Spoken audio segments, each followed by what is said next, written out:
आम ऐतिह्य संस्कृति प्रथा और परंपरा को छात्र छात्री मानक श्रृंखलित जीवन में पुनर्जीवित करने शिक्षानुष्ठान गुड़िक विभिन्न संस्कार धर्मी सभा तथा स्मरणीय दिवस पालन करी मध्य सुस्थ समाजर सामाजिक भावना उद्रेक करने प्रयास बोली आज दिन 12 घटिका समय जलेश्वर म्युनिसिपालिटी अधीनस्थ जगन्नाथ डिग्री महाविद्यालय राजनीति विज्ञान विभाग पक्षर एक विदायकालीन सभा अध्यक्ष श्रीजुक्त Saroj Kumar Mahanti अध्यक्षतार अनुष्ठित होइछि।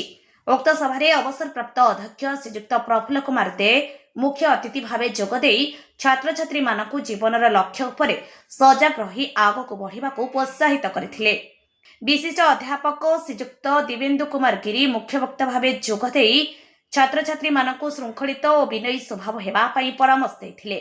Council joint secretary Jaydev प्रमाणिक अध्यापक प्रभात कुमार दास सम्मानित वक्ता भावे जोगदे वक्तव्य प्रदान करथिले।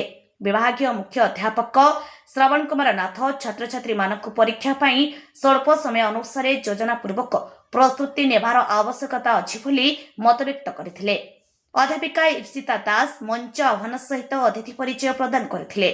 छात्री सुचित्रा कर धन्यवाद अर्पण करथिले। शेषरे विदायी छात्र छात्री मानकु परिवेश सचेतनता पई गोटिए गोटिए वृक्षचारा प्रदान करा जायथिला। समस्त अध्यापक अध्यापिका माने उपस्थित रही कार्यक्रम को सुपरिचालना करथिले। जलेश्वर मनोज कुमार भूयां रिपोर्ट अपराह्न लाइव।